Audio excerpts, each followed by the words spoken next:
Hoje é dia 2 de outubro. Ok, vamos orar então. Senhor nosso Deus, nosso Pai Celestial, nós damos muitas graças ao Teu nome, ó Deus, porque o Senhor um dia nos resgatou, nos tirou, ó Deus, do império das trevas e nos transportou para a Sua maravilhosa luz. Nós te agradecemos muito por isso, Senhor. Nós te agradecemos, sobretudo, por Cristo Jesus, nosso Senhor, que nos deu essa oportunidade ímpar, ó Deus, de ser teus filhos. Não fosse pela morte dele, não fosse pela sua ressurreição, nós não estaríamos aqui hoje. Mas te agradecemos por ele, te agradecemos também pelo teu Santo Espírito, ó Pai, que nos regenerou para uma nova vida. E a obra do Espírito em nós é maravilhosa e nós rogamos, ó Deus, que Ele mesmo venha nos ensinar hoje, pela manhã, aquilo que vamos tratar da Tua Palavra. Que essa meditação cale fundo nos nossos corações e também, ó Deus, nós pedimos pela Tua Igreja. E em especial, hoje pela manhã, nós nos lembramos da mãe, da irmã Rose, que está fazendo uma cirurgia. E nós te pedimos, ó Deus, que o Senhor dê sabedoria aos médicos para que o melhor aconteça com ela, Pai. Esse é o nosso desejo. E nós pedimos também por esse tempo aqui, que o Senhor desvende os nossos olhos para que possamos enxergar, ó Deus, aquilo que o Senhor tem para nós nesse dia. Obrigado por tudo isso. Nós te agradecemos no nome santo de Cristo. Amém. Ok, irmãos. Querendo lembrar um pouco da história de Israel, né, a gente sabe que os verdadeiros filhos de Abraão colocam sua fé no Messias. Isso é uma verdade que não muda, é uma verdade imutável, que o povo de Israel, durante o transcurso de sua história, deveria ter observado. Era o que Deus requeria dos seus adoradores, né? Os adoradores de Deus devem adorá-lo em espírito e em verdade, com todas as suas forças, de todo o seu coração e entendimento, conforme Deuteronômio falava. Mas a história de Israel contrariou esse fato, né? Nós vimos que desde a peregrinação no deserto, desde o tempo dos juízes e ainda durante o tempo dos reis, os reis de Israel, não foi assim. Os homens, os hebreus, os judeus, eles não obedeciam ao Senhor. Os profetas, da parte de Deus, de maneira insistente, observaram que o coração da maioria dos filhos de Israel não era consagrado ao Senhor. Isaías, por exemplo, trazia a palavra de Deus a eles nestes termos. Um texto de Isaías 1, versículo 13. Não continueis a trazer ofertas vãs. O incenso é para mim abominação. E também as festas da lua nova, os sábados e a convocação das congregações. Não posso suportar iniquidade associada ao ajuntamento solene. Existe um teólogo chamado Thomas Schreiner que ele diz o seguinte: a história de Israel é marcada por um processo de peneiramento. Ele quer dizer com isso que Deus, como segurando uma grande peneira, ia colocando os servos dele ali, quer dizer, os judeus ali, e alguns realmente passavam por aquela peneira, mas a maior parte deles era preciso jogar fora, do ponto de vista de Deus, é claro. Nos dias de Paulo, um remanescente de Israel creu, mas a maioria deu as costas ao Deus vivo. O próprio Deus foi rejeitado na pessoa do Senhor Jesus Cristo. O mesmo autor e teólogo prossegue dizendo o seguinte, acerca de Paulo. Paulo dificilmente se via como antissemita, ou como alguém que se desviara de seus ancestrais nas acusações que fazia contra alguns de seus irmãos judeus. O que veremos hoje ainda repercute aquilo que nós ouvimos há algumas semanas atrás, quando nós conversamos acerca dos debates que Jesus teve com os judeus quando ele esteve aqui pela primeira vez. O texto hoje, então, é de 1 Tessalonicenses, capítulo 2, versículos de 13 a 16, que diz o seguinte: outra razão ainda temos nós para incessantemente dar graças a Deus, é que, tendo vós recebido a palavra que de nós ouvistes, que é de Deus, acolhestes não como palavra de homens, e sim como em verdade é, a palavra de Deus, a qual com efeito está operando eficazmente em vós, os que credes. Tanto é assim, irmãos, que vos tornastes imitadores das igrejas de Deus, existentes na Judéia em Cristo Jesus, porque também padecestes da parte dos vossos patrícios as mesmas coisas que eles, por sua vez, sofreram dos judeus, os quais não somente mataram o Senhor Jesus e os profetas, como também nos perseguiram e não agradam a Deus, e são adversários de todos os homens, a ponto de nos impedirem de falar aos gentios, para que estes sejam salvos, a fim de irem enchendo sempre a medida de seus pecados. A ira, porém, sobreveio contra eles definitivamente. Então, o texto é esse daqui, é um texto grave, é um texto em que a gente vai ver alguns contrastes aqui e também vamos ver que ele evoca de maneira muito forte também a primeira ação de graças de Paulo nessa carta, que se encontra lá no capítulo 1. Então, repare o que ele vai falar primeiro, na primeira parte do versículo 13. Ele vai dizer assim: outra razão ainda temos nós para incessantemente dar graças a Deus. Ele então vai dar um outro motivo para uma nova ação de graças. Ele falou a primeira ação de graças no capítulo 1, a partir do versículo 2. Agora ele está mencionando que ele tem um outro motivo para agradecer a Deus. E também agradecer, como da outra maneira, incessantemente a Deus. Essa razão agora, dessa gratidão, é que ele vai mencionar agora a partir do versículo 13, na parte B dele. É que, tendo vós recebido a palavra que de nós ouvistes, que é de Deus, acolhestes não como palavra de homens, e sim como em verdade é, a palavra de Deus, a qual com efeito está operando eficazmente em vós, os que credes. Então o apóstolo aqui está agradecendo a Deus porque os tessalonicenses receberam a palavra de Paulo não como uma palavra de homem, mas como sendo a palavra de Deus. E aquilo, Paulo mostrou que aquilo ali só poderia ter acontecido pelo desvendar e toque poderoso do Espírito Santo. Ele vai comentar acerca do poder também do Espírito Santo lá no capítulo 1. Então aqui tem o primeiro paralelo que a gente pode fazer, né? Foi o toque do Espírito que trouxe aqueles homens, aqueles tessalonicenses, a compreensão da palavra que Paulo trazia. Eles não entenderam aquela palavra como sendo de Paulo, mas para eles era a palavra de Deus. E isso é extremamente importante, irmãos. Então essa é a primeira correlação que a gente faz entre o capítulo 1 e o capítulo 2, né?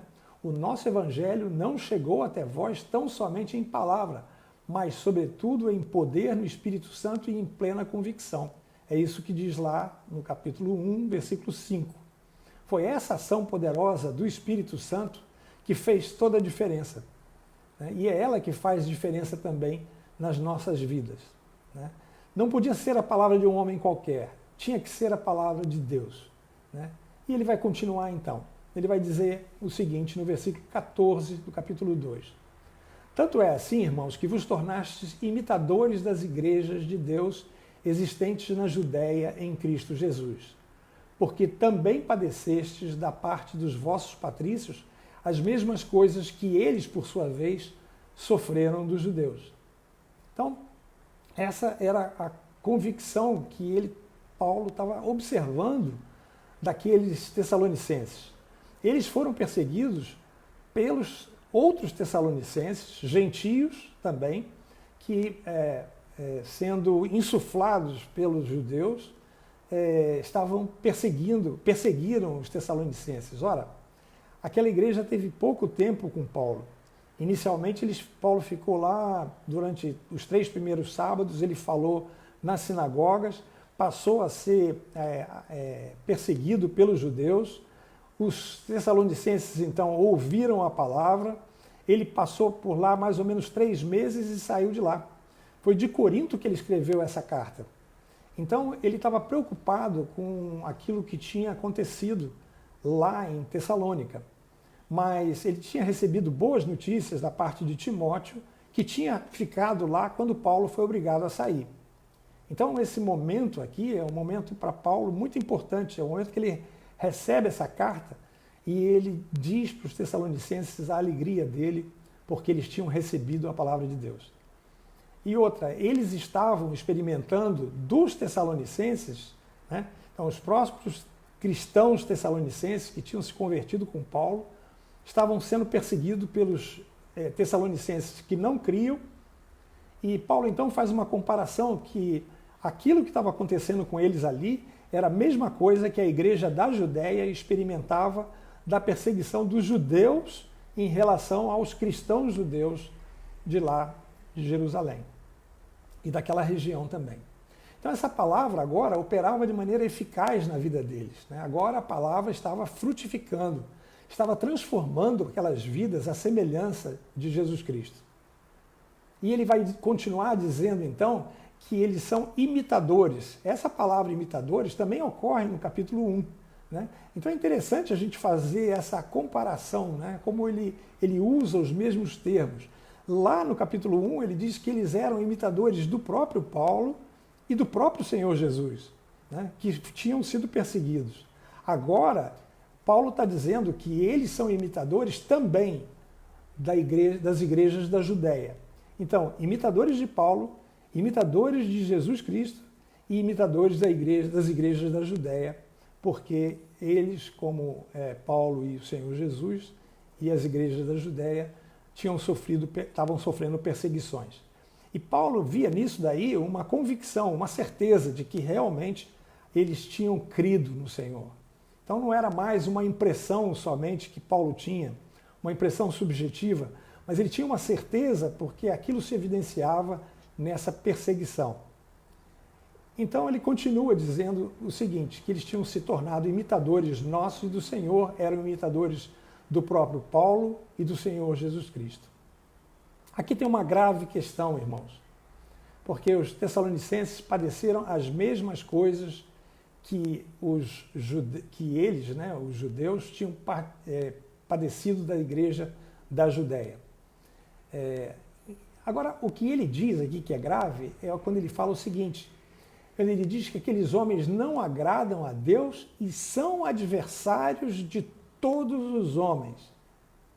Como Paulo quer dizer isso? Qual é a origem desse pensamento de Paulo, né?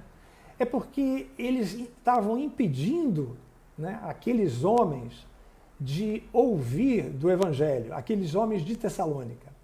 Então, por causa disso, ele reputava os judeus como adversários de Deus, e Cristo também tinha falado sobre essas coisas também. Então, aqueles judeus eram adversários de todos os homens porque não permitiam a propagação do Evangelho. Então, falando especificamente, né, a gente precisa ter noção de que Paulo estava falando com pessoas ali que não eram judias, né, mas Paulo era judeu, Jesus Cristo era judeu e os profetas também eram judeus. É claro que alguns deles não eram da Judéia, do sul de Israel, mas eram de Israel também, eram israelitas também, né? Paulo descreve, então, no capítulo 9 de Romanos, no versículo 4, dizendo que os judeus eram israelitas e ele tinha uma imensa dor no coração por causa deles. Então, Paulo, que era judeu, estava dizendo que os judeus perseguiam os judeus cristãos na Palestina e também que os judeus perseguiam os tessalonicenses que eram cristãos em Tessalônica, assim como os outros tessalonicenses também. Então, esse texto traz muita polêmica, porque da parte dos judeus, os judeus se sentem ofendidos com isso. E eles creem que foi essa ação do cristianismo que trouxe para eles tanta perseguição, tanto problema. Mateus, no versículo 24 e 25 do capítulo 27, ele registra algo muito contundente, né, acerca dessa questão. Ele diz o seguinte: vendo Pilatos que nada conseguia, antes, pelo contrário, aumentava o tumulto, mandando vir água, lavou as mãos perante o povo, dizendo: estou inocente do sangue deste justo, se referindo a Jesus. Fique o caso convosco. E o povo todo respondeu: caia sobre nós o seu sangue e sobre nossos filhos. Olha que coisa tremenda que aqueles homens disseram. É que aquela maldição do sangue dele, de Jesus, se realmente Jesus era quem ele era, né, deveria cair sobre o sangue dos judeus. Ao dizer essa palavra, aqueles homens não tinham ideia do que Deus permitiria que acontecesse no futuro dos judeus até os dias de hoje. Voltando para a 1 Tessalonicenses, agora a gente ouve as palavras de Paulo, de que eles eram inimigos de todos os homens. Eles são adversários de todos os homens, a ponto de nos impedirem de falar aos gentios que estes sejam salvos. Isso é grave, Paulo. De onde você tirou isso? Mas quem eram os judeus segundo Jesus? Algumas semanas atrás também, e é interessante que, meditando na palavra, involuntariamente, né, os textos foram me conduzindo a esses textos da palavra para fazer essas meditações. E a gente, quando viu o debate de Jesus contra os principais, né, sacerdotes, fariseus, que são chamados por João como os judeus, né, a gente vê que Jesus pacientemente responde a eles, mas em dado momento Jesus diz para eles o seguinte: vós sois do diabo, que é vosso pai, e quereis satisfazer-lhe os desejos. Ele foi homicida desde o princípio e jamais se firmou na verdade. Jesus estava falando que o diabo foi homicida desde o princípio, lembrando principalmente daquilo que ele fez com Adão, que acabou trazendo morte para todos nós. E quando ele profere mentira, continua o Senhor, fala do que lhe é próprio, porque é mentiroso e pai da mentira. Mas porque eu digo a verdade, não me credes. Quem dentre vós me convence de pecado? Se vos digo a verdade, por que razão não me credes? Quem é de Deus, ouve as palavras de Deus. Por isso, não me dais ouvidos, porque não sois de Deus. Os tessalonicenses eram de Deus, por isso eles entenderam o que Paulo falava. Então, voltando a Paulo, né, ele estaria falando de todos os judeus? Claro que não. Paulo não estava falando de todos os judeus, mas estava falando dos judeus que não creram na mensagem do Evangelho. Esses sim, ele se refere como sendo inimigos, né, dos homens. Finalmente ele diz, né, a ponto... Aqueles homens, né, os que não criam e não perseveravam na doutrina dos apóstolos, não podiam receber realmente o Senhor Jesus. Eles eram então adversários de todos os homens. Finalmente, no versículo 16, na segunda parte dele, Paulo diz que a ira, porém, sobreveio contra eles definitivamente. Irmãos, isso é uma palavra pesada, né? A ira de Deus já caiu sobre aqueles que fizeram aquelas coisas. Aqui a gente vê, por um lado, a surpresa de Paulo com os tessalonicenses. Por outro lado, a gente vê gratidão, surpresa e gratidão pelos tessalonicenses, mas por outro lado a gente vê uma inimizade, uma tristeza profunda com relação aos judeus.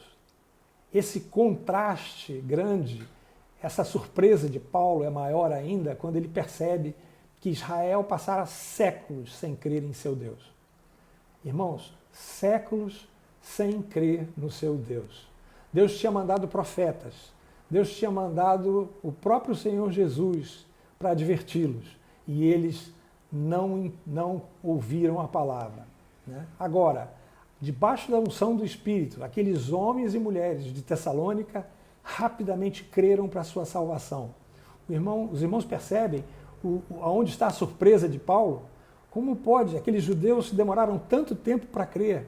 Agora, numa ação rápida lá em Tessalônica, várias pessoas creem no Senhor Jesus. o que estava acontecendo aqui, senão aquilo que o profeta Joel tinha falado. E acontecerá nos últimos dias, diz o Senhor, que derramarei do meu espírito sobre toda a carne. Vossos filhos e vossas filhas profetizarão, vossos jovens terão visões e sonharão vossos velhos. Depois de Cristo, com a chegada do Espírito Santo, o Espírito Santo começa a abrir os olhos das pessoas, né, desde aquela época até os dias de hoje, trazendo a essas pessoas a convicção de que aquela palavra, a palavra do Evangelho, não é palavra de homem, mas é palavra do próprio Senhor. Quais são as implicações que a gente pode extrair aqui desse texto? Primeiro, que nós devemos ter gratidão, como Paulo também, em nossos corações, por a gente ver na igreja, dia após dia, pessoas se unindo a nós, unindo a igreja, sobre a obra do Espírito Santo. Então a gente deve agradecer a Deus também pela nossa salvação, porque foi pela graça que Ele nos regenerou, pelo Seu Espírito Santo, e plantou essa fé salvadora nos nossos corações também, e nós podemos entendê-la não como palavra de homem, mas como sendo realmente a palavra de Deus. Nós devemos orar também para que a igreja possa ser desafiada a viver como essa igreja de Tessalônica também, com intrepidez, sendo uma igreja fiel, sem medo de perseguição.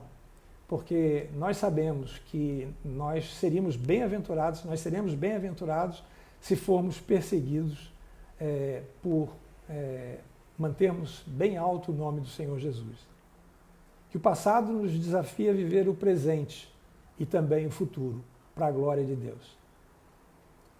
O terceiro ponto aqui é que Paulo dizia em sua carta aos Romanos: tenho grande tristeza e incessante dor no coração, porque eu mesmo desejaria ser anátema, separado de Cristo por amor de meus irmãos, meus compatriotas segundo a carne. São israelitas, pertence-lhes a adoção e também a glória, as alianças, a legislação, o culto e as promessas. Mas no capítulo 11, 20 de Romanos, Paulo volta a falar a nós hoje para que não nos orgulhemos da nossa condição de cristãos e façamos a mesma coisa que os judeus fizeram. Ele diz então, bem, pela sua incredulidade, a incredulidade dos judeus, foram quebrados. Ele está se referindo aqui aos judeus como sendo galhos que tinham sido enxertados na oliveira verdadeira, Israel. Israel era a oliveira verdadeira e nós, como oliveira brava, tivemos os nossos galhos enxertados na oliveira verdadeira, que era a oliveira que representava Israel. Tu, porém, ele prossegue, mediante a fé estás firme, não te ensoberbeças, mas teme. Os cristãos não devem se ensoberbecer por serem crentes e não devem, por causa disso também, viver como Israel viveu, uma religião vazia, uma religião morta. Mas que aquilo que a gente vive do Evangelho seja realmente algo vivo, né, que exponha, que demonstre a nossa comunhão com o Espírito Santo. Então nós devemos cuidar para que as nossas vidas não sejam vazias do Espírito, mas nós devemos nos encher do Espírito para que tenhamos uma vida movida pelo poder desse Espírito e pela comunhão com Deus em Cristo. Irmãos, era isso que eu tinha que falar. Nós terminamos um pouco antes do tempo aqui. Me agradeço pelos irmãos que estiveram juntos comigo aqui durante esses 6 meses de pandemia, por lermos juntos a palavra de Deus, meditarmos juntos a palavra de Deus. Agradeço também aos nossos pastores pela direção segura deles e a direção que eles têm imprimido à nossa igreja e que tiveram essa ideia de, nesse tempo, manter viva a palavra em nossos corações através desses encontros que tivemos. Queria agradecer aos irmãos, pedir a Deus também pelos irmãos, orar junto com os irmãos também e rogar a Deus que Deus continue a nos abençoar nesse dia. Vamos orar? Amado Deus e Pai, nós te agradecemos, ó Deus, por essa palavra. Te agradecemos, ó Deus, por esse texto tão precioso que fala tanto, Senhor, ao meu coração. Que a Tua palavra é a palavra de Deus. A Tua palavra, ó Deus, ela é inspirada pelo Teu Espírito Santo e Ele também, ó Deus, desvenda o nosso coração para que ela dê frutos para a obra que fazemos para o Senhor. Nós te agradecemos muito, ó Deus, por isso. Te agradecemos por esse tempo que tivemos e te rogamos, ó Deus, que possamos meditar nessa palavra, nesse dia que o Senhor nos dá. É um dia quente, mas nem por isso, Senhor, nós queremos deixar de estar louvando o Teu nome, agradecendo ao Senhor por tudo que o Senhor nos dá, por tudo que o Senhor nos faz, por tudo que o Senhor faz através da nossa igreja. Obrigado por tudo, obrigado pelos nossos pastores, nós oramos por cada um deles, pelas suas famílias também, e fazemos isso no nome santo do Senhor Jesus. Amém. Obrigado, irmãos. Deus abençoe os irmãos. Bom dia e até domingo, se Deus quiser. Amém.